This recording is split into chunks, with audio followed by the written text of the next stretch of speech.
21-trek. Nazariy bilim ham 3 ga bo'linadi. Birinchisi birlamchi bilim, ya'ni tabiatdan tashqari narsalar to'g'risidagi bilim.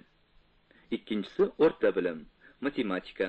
Uchinchisi tabiat to'g'risidagi bilim yoki quyi bilim. Materiya va harakat bilan bog'liq bo'lmagan aql haqiqat, bog'liq bo'lganda ham uning tabiatdan kelib chiqmaydigan sababiyot narsalarning xarakterini o'rganuvchi bilim metafizika deyiladi. Materiya bilan bog'liq, ammo o'ziga xos materiyasi bo'lmagan narsalar son, figura, xarakterini o'rganuvchi bilimga matematika deyiladi. Uchinchi bilim tabiatni o'rganadi, tabiiyot. Ana shunday fikrlarni bayon etib bo'lgach, Shayxurras Javhar substansiya, ya'ni har bir narsaning tub mohiyati, mag'zga oid mulohazalarini hamda jismlarning o'zaro munosabatlariga oid fikrlarini izhor qiladi.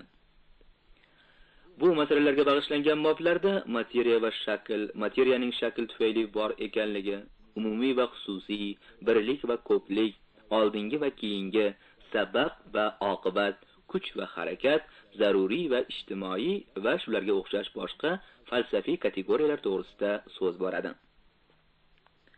Kitobning metafizika bo'limi yaralish va buzilish yuz beradigan joyda nuqsonlar va yovuzlikning paydo bo'lish sabablari to'g'risidagi bob bilan yakunlanadi. Materiya bir xil shaklda ko'rinavermaydi.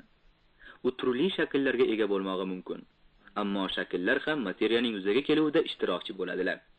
Demak, materiyaning birligi boshqa narsalar bilan ham bog'liq. Masalan, quyosh qizitgani tufayli meva pishadi, ammo mevaning pishmog'i uchun boshqa omillar ham darkor. Har bir yuzaga kelgan jismning mohiyati turlicha, shakllari ham xilma-xil, ammo nega ularning ba'zisi mukammal, ba'zisi nuqsonli? Chunki ko'p juz'iy sabablar borki, ular nuqs va mukammallikka sababchi bo'ladilar. Har bir narsa o'zicha imkoniyatiga yarasha mukammal. Uning shakli ham tug'ilishi va ko'payish orqali o'zini saqlay oladi. Pashsha o'zi yaralgan materiyadan ko'ra afzal. Ammo o'sha materiya pashshadan boshqa narsani bera olmaydi. Barcha jismlar buziladilar. Buzilish, yovuzlik, kasallik, zaruriyat tufayli vujudga keladi. Buzilishning bir ko'rinishi jismdagi qarama-qarshi kuchlar tufayli yuzaga keladi. Masalan, kishidagi havas, g'azab, aqlni olaylik. Ularning hammasi bir xil quvvatga ega emaslar. Goho ular ichida eng yomoni ustun chiqadi, ammo bunday hol ko'p uchramaydi. Ko'pincha odamlarda ezgulik ustun o'rin tutadi. Masalan, kishilar og'riydilar, so'ngra esa tuzalib ketadilar. Har bir odam ma'lum muddat yashaydi, ammo hayot esa abadiydir. Yovuzlikning tub asosi yo'qlik. Ezgulikning yo'qligini sezish va anglash jonli narsa uchun iztirob keltiradi. Olim shu bo'limning oxirida ezgulikning doimo borligini tasdiqlaydi. Ezgulikning mavjudligi esa yovuzlikning kuchini sindiradi. Metafizika bo'limi ana shu fikr bilan yakun topgan. Kitobiy aloyi yoki donishnomaning 3-bo'lagi fizikadir. Olimning tushuntirishiga ko'ra, fizika deb materiyadan uzmay tasavvur qilinadigan holatlarni o'rganuvchi bilimga aytiladi. Matematika ham turmushda materiyadan ajralmaydigan ko'rinishlarni o'rganadi. Ammo matematikaning predmetini xayol orqali materiyadan ajratmoq mumkin. Shundan keyin olim harakatning ma'nosini tushuntiradi. Har bir narsaning holati va o'zgarishi o'z potensialligi tufayli harakat deyiladi. Masalan, bir narsa sekin-asta qorayib boradi va oxiri borib qorayishdan to'xtaydi. Shu qorayish jarayoni harakatdir. Demak, shu jarayon davomida o'sha narsa harakatda bo'ladi. Chunki bu jarayon davomida imkoniyat voqelikka aylanib bordi. Bir narsaning bir holatdan ikkinchi holatga o'tmog'ida harakatdan boshqa yo'l yo'q. Shayxurrais harakatning turli ko'rinishlari to'g'risida so'zlaydi. Chunonchi doiradagi harakat, harakat shakllari, ko'rinishlari, bo'shliqda harakatning yo'qligi, fazo, issiqlik, sovuqlik, jismlar, havo bu 4 unsur. Havo, tuproq, o't, suv to'g'risida mufassal ma'lumotlar beradi. Jon, ko'rish, aql, uyqu to'g'risidagi fikrlarini bayon qiladi. Fizika bo'limi insonning joni, nafsi, uning abadiyligi va bu abadiylikning holati to'g'risidagi mulohazalarga bag'ishlangan. Ijod og'ushidan. Shayxur-Rais Isfahonda unumli ijodiy mehnat bilan mashg'ul bo'ldi. U odati bo'yicha ertalab bemorlarni ko'radi, so'ngra ilmiy ishlarini yozadi. Undan keyin saroydagi mashg'ulot bilan band bo'ladi. U ko'pincha kechalari ham ilmiy asarlarni davom ettirish bilan mashg'ul. Isfahonda Shayxur-Rais Ash-Shifo asarini tugalladi. Uzoq yillar davomida yozib kelayotgan o'zining tib sohasidagi amaliy faoliyati misollari bilan boyitilgan mashhur tib qonunlari asari ham Isfahonda tugallandi. Amir Alov-Davlaning bemalol ijodiy ish bilan mashg'ul bo'lmoq uchun sharoit yaratib berganini olim alohida minnatdorlik bilan qayd etadi. Yana ba'zi ilmiy mashg'ulotlar uchun Amir Alov-Davla olimga yo'l yo'riqlar ham ko'rsatib turar edi. Bir kuni Amir Alov-Davla shayxni o'z huzuriga chaqirdi. Isfahon yozining dim kechalaridan biri. Amir bog' o'rtasidagi supada o'tiribdi. Supa atrofi gulzor, hovuzning zilo suvlaridan yengil shabboda esadi. Rayhonlar, turli gullarning xushbo'y hidlari har yonga taraladi. Hovuz yuzasida yulduzlar to'la osmonning aksi oynadagi singari jimillaydi. Amir va shayx supaga solingan ko'rpachalarda o'ltirib suhbat qurmoqdalar. Amir qanchadan beri shayxga bir taklifni aytmoqchi edi, ammo qulay fursat bo'lmay keldi. Hozir u olimni shu to'g'rida so'zlashmoq uchun chaqirgan. Oylar va kunlar hisobi ancha murakkab. Isfahonda, boshqa shaharlarda ham eng qadimiy zamonlarda o'rnatilgan taqvim, kalendar ishlatiladi. Yana turkiylar va ibriylar yahudiylarning o'zlari uchun tuzgan taqvimlari ham bor. Ba'zilar bu taqvimlardan ham foydalandilar. Amirning fikricha, barcha mavjud taqvimlarni qiyoslab chiqib, yulduzlar, umuman osmoniy jismlarning harakatlarini tekshirib, shularning natijalariga asoslanib yangi bir taqvim tuzmoq kerak. Bu taqvim o'zining to'g'riligi va soddaligi bilan barchaga manzur va matlub bo'lsin. Bu ishni amalga oshirmoq uchun ko'p uskunalar lozim bo'lar. Buning uchun esa ancha mablag' sarf bo'lar. Har qancha mablag' ketsa ham xayrli va zarur ish amalga oshar. Kim bu vazifani bajarmog'i lozim bo'lar? Faqat o'zingiz, dedi Amir Shayxur-Raisga qarab kulimsirab. Bu ishga sizdan bo'lak biror kishining qo'l urmog'i to'g'ri kelmaydi. Shayx Abu Ali o'ylanib qoldi. U garchi ilmi nujum, astronomiya bilan shug'ullanib kelgan bo'lsa-da, taqvimga oid ishlar bilan maxsus mashg'ul bo'lgan emas. Bu vazifani ado etmoq uchun ancha tayyorgarlik zarur bo'ladi. Mabodo, bu ishning ijrosi uchun mablag'gina emas, balki vaqt ham darkor bo'lsa, 3 yilgacha sabr qilmog'imiz mumkin, dedi Amir sal tabassum qilib. Amir Alov-Davla shayxning 3 yil muttasil mehnat qilib, lug'atshunos olim Abu Mansurni mot qilganiga ishora qilmoqda edi. Shayxur-Rais Abu Ali Amir Alov-Davlaning topshirig'ini qabul qildi. U ertasi kuni ertalab Juzjoniga astronomik kuzatishlar uchun zarur asboblarni tayyorlash, buning uchun esa o'sha asboblarni yasaydigan ustalarni topishni buyurdi. Bu ish oson bo'lmaydi. Juzjoni Isfahondagi asbobsoz ustalar bilan bir necha bor uchrashdi. Kerakli asboblarning reja va shakllarini shayx va uning shogirdi o'zlari ishlab chiqdilar. Ustalar bunday asboblarni yasab o'rgangan emas edilar. Ularga muttasil yo'l yo'riq ko'rsatib turmoqqa to'g'ri keldi. Nihoyat barcha asbob uskunalar taxt bo'ldi. Endi ish boshlanadigan bo'lib turganda Amir Alov-Davla safarga otlanib qoldi. Shayx u bilan birga ketmoqi kerak edi. Bir muncha vaqt o'tdi. Shayx safardan qaytgach, osmoniy jismlarni kuzatish, mavjud taqvimlarning hammasini qiyosiy tahlil qilish bo'yicha ish boshlanib ketdi. Shayxur-Rais, Juzjoni, ularning yordamchilari bo'lmish shogirdlar kechasi-yu kunduzi tinimsiz ishlar edilar. Ular tuni bo'yi osmon yoritqichlari bo'yicha kuzatish ishlari olib boradilar. Ular sayyoralarning falak burjlaridagi harakatlarini birma-bir kuzatib, hisoblab chiqdilar. oyning chiqish va botish fursati, kun va tun nisbatlari, quyoshli fursatning muhlatini qayta-qayta tekshirib chiqdilar. Oldinda hali ish ko'p. Sur'at ham jadal edi. Ammo shayx muttasil bu ilmiy tadqiqot bilan shug'ullana olmas edi. U ko'pincha Amir Alovdavlaning ko'p sonli safarlarida ishtirok etar yoki saroyga oid yumushlar bilan band bo'lar edi. Ustoz ishtirok etmagan vaqtda shogirdlar osmoniy jismlar harakati va taqvimlar tahlili bo'yicha yig'ilgan ma'lumotlarni jamlar, ammo xulosalar yasashga ko'pincha ojiz qolar edilar. Shayx bo'lmasa, ishning olg'a bosmog'i qiyin. Shuning uchun ko'p ish qilinib, ancha ma'lumot jamlangan bo'lsa-da, yangi taqvim tuzmoq ishi amalga oshmay qoldi. Ammo bu tekshirishlar natijasida qo'lga kiritilgan ma'lumotlar Shayx Abu Alining astronomiyaga oid asarlarida o'z aksini topdi. Chunonchi Al-Arsadul Kulliya, umumiy kuzatishlar, Ma'rifati Tarkibul Afloq, falaklar tarkibini bilish kitoblari shular jumlasidan edi. Yulduzlarni kuzatishga oid asboblarining ba'zilarini Shayx Abu Ali o'zi ixtiro qilgan edi. Ularning ta'rifiga oid maxsus asar ham shayx qalamiga mansubdir. Mo'jizakor tabib. Qozi Abul Hasan Mo'min ibn Muhammad Shohning xizmatxonasi.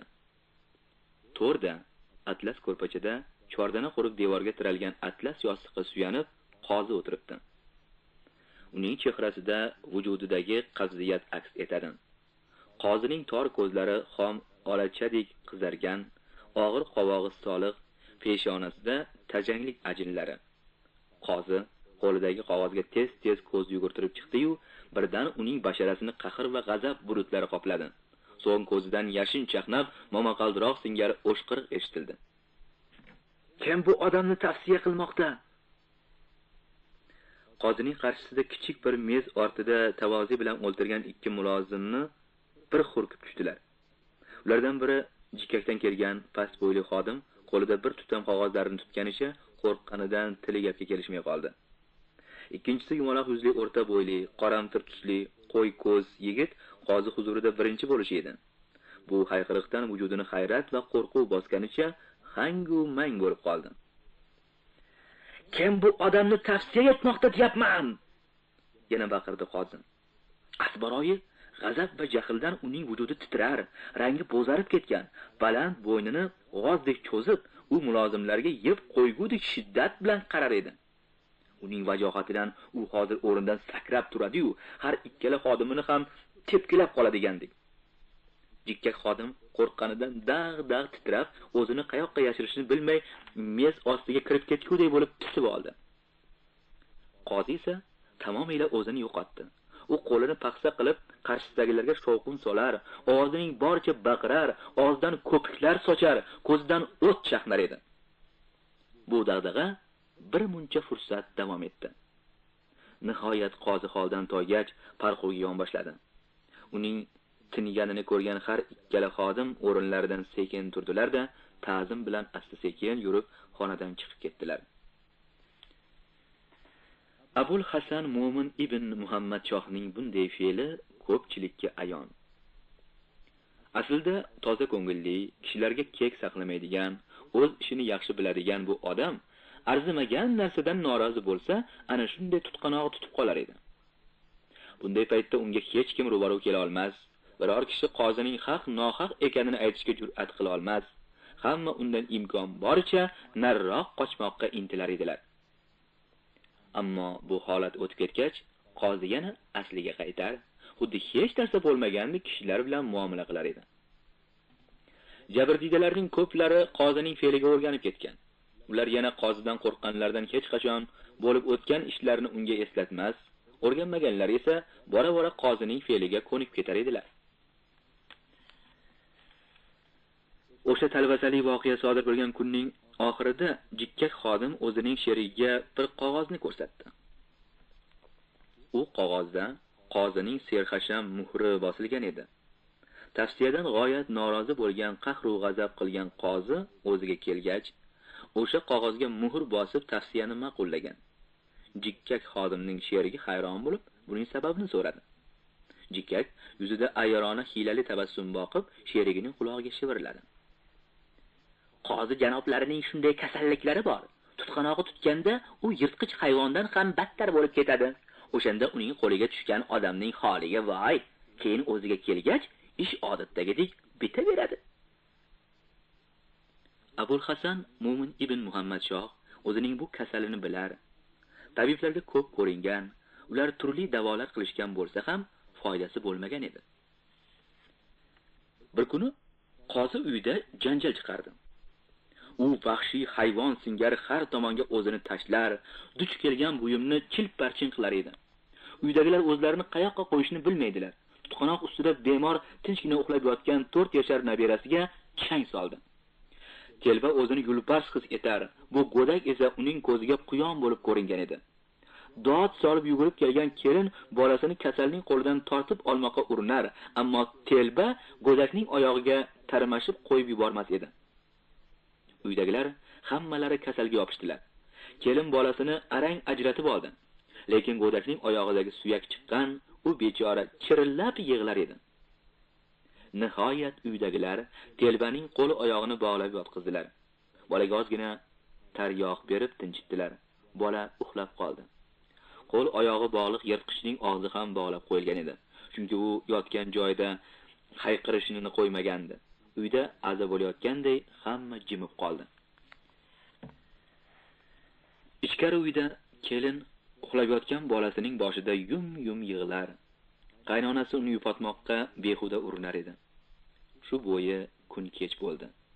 Ertasi ertalab Abul Hasan Mo'min xuddi hech narsa bo'lmagandek uydagilarning ta'zimi ostida xizmatga ravona bo'ldi. Kelin va qaynona oyoq suyagi chiqqan bolani ko'tarib tabibga jo'nashdi. Ular to'g'ri tabib Shayx Abu Alining uyiga kelishdi. Tabib bolani ko'rpacha ustiga yotqizib, diqqat bilan ko'rib chiqdi. Bolaning tizzasi so'l tomonga turtib chiqib qolgan edi. Tabib yotgan bolaning oyoq suyagini sekin torta boshladi. Go'dak chinqirib yig'ladi. Onasi va buvisi hayajonga tushdilar. Tabib tez va chaqqon harakat qilar edi. U bo'g'inni chiqqan joyiga qarshi tomonga tortib turib, keyin chiqqan joyiga qo'ydi. Shiq etgan tovush chiqdi. Suyak o'z o'rniga o'tirgan edi. So'ng tabib yordamchisiga lattani sovutilgan mumli surtma bilan qo'llab, suyak chiqqan joyini bog'lab qo'yishga buyurdi. Muolaja tugagach, tabib bolaning qanday qilib bu holga uchraganini so'radi. Buvisi tortib, erining kasali to'g'risida so'zlab berdi. Shayx Abu Ali xotinlarini yupatdi. Ularga alam bilan boqdi. So'ngra agar Abul Hasan Mo'minning shunday tutqanog'i tutib qolsa, darhol menga xabar qilingiz deb tayinlab ularni kuzatib qo'ydi. Tabibga bunday xabarni uzoq kutishga to'g'ri kelmadi. Oradan bir hafta o'tar o'tmas, qozining tutqanog'i tutayotgan paytda uning o'g'li Hasan ibn Mo'min tabib huzuriga yugurib keldi va unga bu xabarni yetkazdi. Tabib va uning yordamchisi otlanib bemorning o'g'li bilan qozining hovlisiga yetib borishdi. Ovloqroq bir xonaga olib kirib qo'yilgan Abul Hasan o'zini yulbars deb hisoblab har yoqqa tashlanar, ammo qo'l oyog'i bog'liq bo'lganidan butun vujudi bilan harakatlansa-da, lekin o'rnidan jila olmas edi. Bu mudhish holatni ko'rgan Abu Ali darhol yordamchisiga bir nima dedi. Yordamchisi xaltadan bir dorini oldi. Bu dori kichkina kulcha shaklida. Tabib piyolaga olma sharbati quydi. So'ng bir misqol taboshar bo'rni sharbatga sepdi. Bu dorini qo'lga tutib tabib telbaning yoniga keldi. Bemorning o'g'li va bir xizmatchisi uni ushlab turdilar. Tabib bemorga kulchani yegizdi. Orqasidan haligi sharbatni ichirdi. Ozgina fursat o'tdi. Telba sekin-sekin holsizlanib uyquga ketdi. Bemorning o'g'li Hasan tabibdan so'radi. Bu qanday doridir? Bu kulchaning xamiri, marvarid, qahrabo va marjonning har biridan 1,5 misqoldan, xom ipak, kuydirilgan daryo qisqichbaqasidan 1 misqoldan, govzabondan 5 darham, oltin kukundan 2 donaq, yoqut talqonidan 1 darham, yana turli o'tlar va urug'lardan aralashtirib qorilgan. Ko'p dorilar oldin ham berilgan, ammo foyda qilmagan edi. Otangizning kasali maniya va og'ir melanxoliya deyiladi. Ushbu kulchani men o'zim shu kasallikka qarshi tayyorlaganman. Bemorning mijozi juda issiq. Shuning uchun mo'tadil dori tarkibiga mayda tuyulgan anor rangli nafis yoqut ham qo'shganman. Inshaalloh bu dori foyda yetkazar va bemor umidsizlikdan ulug' iqbol tomon yuzlanar. Tabib Hasan ibn Mo'minga haligi kulchalardan bir nechasini berdi va har kuni olma sharbati bilan bittadan bemorga yegizib turishini tayinladi. Oradan bir oycha vaqt o'tdi. Tabib Abu Alining muolajasi Abul Hasan ibn Mo'minga shunday foyda qildiki, u tutqanoqlardan butunlay qutuldi. Qozi Abul Hasan Mo'min ibn Muhammad Shohning oilasidagilar ham, mahkamasidagilar ham bu kasallik tufayli yuz beradigan baxtsizliklardan xoli bo'ldilar. Bemorning o'zi ham, o'zgalar ham mo'jizakor tabibdan bir umrga minnatdor bo'lib qoldilar. Shayx Abu Alining tabiblik tajribasida bunday hodisalar ko'p bo'lgan. Bir umrli tabobat tajribasi va ulardan qilingan ilmiy xulosalarni ulug' tabib o'zining tib qonunlari kitobida aks ettirgan. Tib qonunlari. Tib qonunlarining birinchi kitobi mundarijasini Shayx Abu Ali ibn Sino o'zi tuzib bergan. Kitobning boshlanish qismida ulug' tabib bunday deb yozadi: Dastlab tibning ikkala qismidagi, ya'ni nazariy va amaliy qismidagi umumiy masalalar to'g'risida so'zlamoqchiman. Undan keyin oddiy dorilar quvvatining umumiy va xususiy ta'siri to'g'risida so'zlayman. So'ngra har bir a'zoda paydo bo'ladigan kasalliklar haqida so'zlab, avval o'sha a'zoning tashrihini, anatomiyasini va uning bajaradigan ishini bayon qilishga boshlayman. Oddiy a'zolar tashrihini, ularning ishlarini birinchi umumiy kitobda bayon qilib o'taman. Birinchi kitob tibning umumiy ta'rifi bilan boshlanadi. Tib nazariy va amaliy bo'ladi.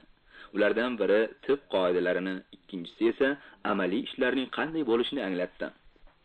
Unsurlar 4 ta: olov hamda havo yengil unsurlar, suv bilan yer og'ir unsurlardir. Unsurlarning nihoyat darajadagi mayda bo'laklari qarama-qarshi kayfiyatlarga egadirlar. Shularning bir-biriga ta'siri tufayli kelib chiqadigan kayfiyat mijoz deb ataladi.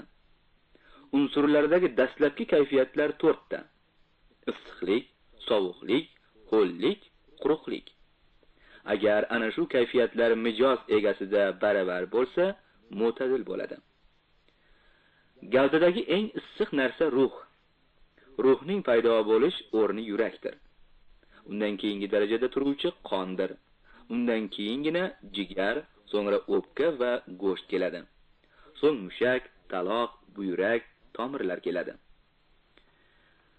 Gavdadagi eng sovuq mijozli narsa balg'am, so'ngra charva, yog', soch, suyak, tog'ay, pay, parda, nervlar, miya va teri keladi. Gavdadagi eng ho'l narsa balg'am, qon, yog', miya, so'ng o'pka, jigar, taloq, buyraklardir. Gavdadagi eng quruq narsa soch, so'ng suyak.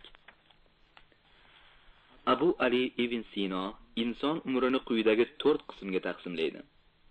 O'sish yoshi. O'smirlik 30 yil davom etadi. O'sishdan to'xtash yoki yoshlik davri 35-40 yoshgacha bo'lgan davr. Cho'kish yoshi 60 yoshgacha davom etadi. Kuchsizlik bilan cho'kish yoshi umr oxirigacha boradi. Bu keksalikdir. Birinchi kitobning 4-ta'limi xatlarga bag'ishlangan. Kishi ovqat yeb bo'lgach, o'sha vaqt ho'l, oquvchan jismga aylanadi. Ana shuni xilt deydilar. Uning bir qismi ovqatlanuvchidan tarqaladigan narsaning o'rnini qoplaydi. Bu yaxshi xilt. Ba'zisi ortiqcha va past sifatli bo'ladi.